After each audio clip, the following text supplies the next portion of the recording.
네, 안녕하세요. 제이비입니다. 제가 쇼배팅을 자주 하진 않습니다. 그리고 여러분들께도 웬만하면 하지 말라고 늘 말씀을 드리죠. 근데 뭐 어쨌든 가끔씩 그냥 재미로 여러분들께 말씀드리고 진행을 할 때마다 매번 성공을 시켰지 않습니까? 그것도 뭐 오래 끌지도 않았죠. 대부분이 3, 4일 이내로 급등 직전에 들어가서 잘 먹고 나온 적이 많다 보니까 멤버십 회원분들 중에 이런 질문을 남기는 분들이 계셨어요. 어떻게 해야 그렇게 타이밍을 잘 맞춰서 쇼배팅을 잘 할 수 있는 거냐고. 제이비님만의 기준이 따로 있으신 거냐고. 그래서 오늘은 숏에 대해서 한번 이야기를 해보겠습니다.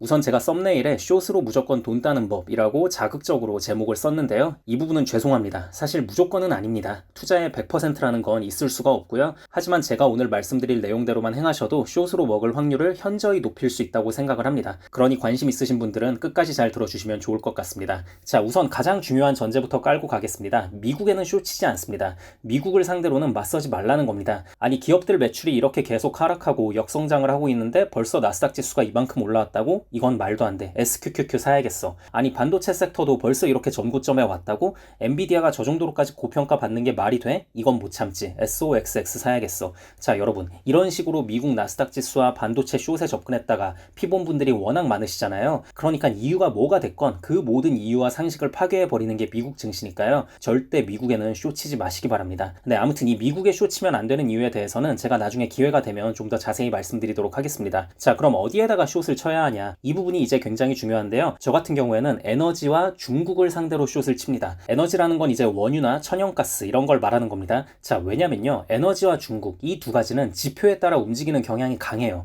단순하게 말해서 경기가 안 좋으면 내리고 경기가 좋으면 오른다는 뜻이에요. 즉 선행지표를 참고해서 숏에 들어가면 이길 확률이 꽤 높습니다. 이렇게 말하면 또 이런 식으로 반문하는 분들이 계실 수도 있어요. 아, 제이비님, 근데 원유 가격이야 정직하게 경기를 타면서 움직인다고 해도 솔직히 중국은 통계 조작도 심하고 지표를 믿을 수가 있는 건가요? 뭐 이런 식의 질문이 나올 거 저도 아는데요. 네, 맞아요. 제가 생각해도 때로는 좀 중국의 통계가 말도 안 되는 수치가 나오는 경우가 많다고 생각을 합니다. 근데 중요한 게 뭐냐면요. 제 경험상 중국에서 발표하는 그 지표가 조작이든 진실이든 간에 그게 중요한 게 아니고 어쨌든 그 지표에 상당 부분 일치하는 모습을 보이며 중국 주식시장은 움직이는 경향이 있다는 거예요.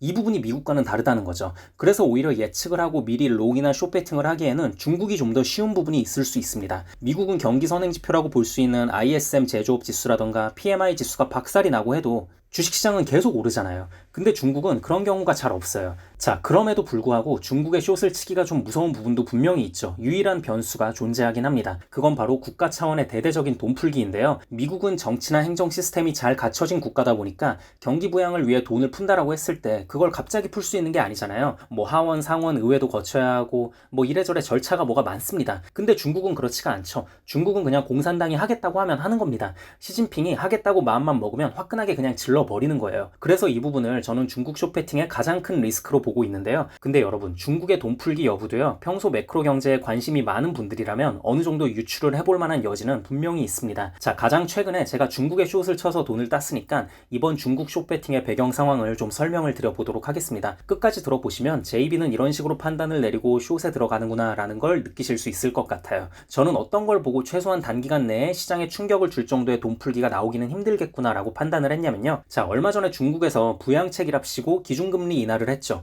그래서 시장에서도 기대를 좀 했는데 근데 이게 시장의 예상치보단 더 적은 수치밖에 못 내려서 오히려 시장에 충격을 줬고 중국 증시도 그때 좀 빠졌었습니다. 자, 여러분, 여기서 이 뉴스를 보고 그냥 아 그렇구나 하고 흘려보내면 안 됩니다. 여러분들이 거시경제를 보는 눈을 더 키우고 본인들만의 인사이트를 향상시키기 위해서는 한 단계 더 앞서서 생각을 해야 합니다. 특히 숏에 관심이 있으신 분들이라면 더더욱이요. 전 이 소식을 들었을 때 이런 생각을 했습니다. 현재 중국의 청년 실업률을 보면 중국 정부 입장에서도 얼마나 경제를 살리고 싶을까. 심지어 중국은 지금 인플레는커녕 디플레이션을 걱정해야 하는 상황인데 그런 중국에서 돈풀기를 주저한다? 기준금리 인하를 통한 경기 부양책조차 제대로 펼 수 없을 정도로 중국 내 경제 상태라던가 정부의 재정 상태가 심각하구나 라는 생각이 들었고 당분간은 중국에서 대놓고 돈풀기 정책으로 억지로 경기 부양을 시킬 수는 없겠구나 싶었습니다. 정확히는 그렇게 하고 싶어도 못한다고 표현을 해야겠죠. 가뜩이나 지금 중국 내 외국계 자본 이탈이 심각한 상황에서 돈풀기까지 한다? 그러면 외국 중국계 자본 이탈이 더욱더 심해진다던가 하는 뭐 여러 가지 안 좋은 상황을 유발시킬 수 있으니까요. 여러분, 돈을 푸는 것도 시도 때도 없이 아무 때나 풀 수 있는 게 아닙니다. 이게 될 것 같으면 뭐하러 세계 각국에서 주기적으로 재정 긴축을 하겠습니까? 그냥 좀 힘들어진다 싶으면 바로 돈 풀어서 주가 부양도 하고 경제도 살려버리면 그만인걸.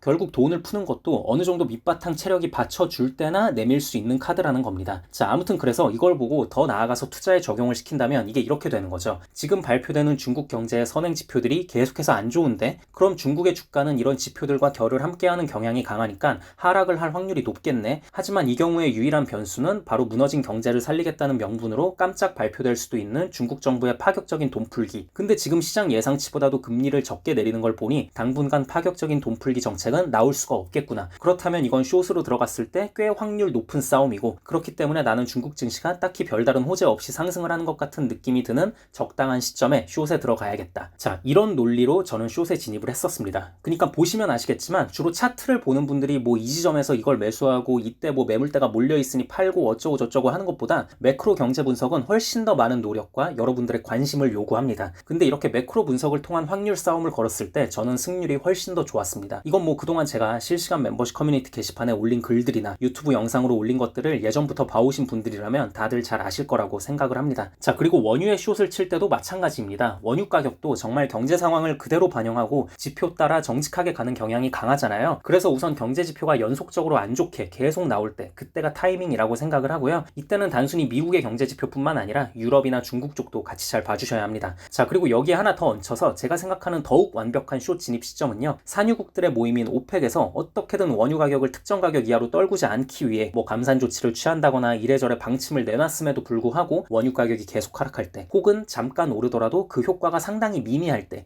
이때가 저는 최적의 시점이라고 생각을 합니다. 얼마 전에 제가 원유 숏 SCO로 먹었을 때도 이런 논리로 진입을 해서 수익을 낼 수 있었던 거고요. 네, 그럼 슬슬 오늘 영상 정리를 좀 하자면요, 저의 숏 진입 타이밍에 대해 궁금하신 분들이 좀 계신 것 같아서 제가 숏을 진입할 때 고려하는 요소들을 한번 이야기해 봤습니다. 영상이 너무 길어지면 안 돼서 당시 진행되는 외교적인 부분이라던가 하는 완전 디테일한 부분까지 일일이 다 말씀드리지는 못했지만 대략 이런 식의 큰 그림을 그리고 진입한다라고 보시면 될 것 같고요. 그냥 제 개인적인 생각은 여러 가지 지표들을 보고 종합해서 본인만의 결과를 도출하는 것에 익숙하지 않으신 분들께는 굳이 숏 배팅을 추천하지는 않습니다. 앞서 말씀드렸다시피 미국 숏은 무조건 반대하고요. 중국이나 원유 숏도 사실 마찬가지입니다. 이것들도 별로 추천드리진 않습니다. 뭐 굳이 하셔야겠다면 이런저런 요소들 잘 고려해서 행하셨으면 좋겠고, 숏은 늘 소액으로만 그냥 재미로만 들어가시면 좋겠습니다. 그리고 반드시 본인이 생각하는 손절 라인을 정해 두시고 그 라인에 닿으면 미련 없이 과감히 손절을 하시면 큰 피해를 막을 수 있을 것 같습니다. 네, 그럼 오늘 영상은 여기까지 하도록 하고요. 다음 영상에서 뵙겠습니다. 감사합니다.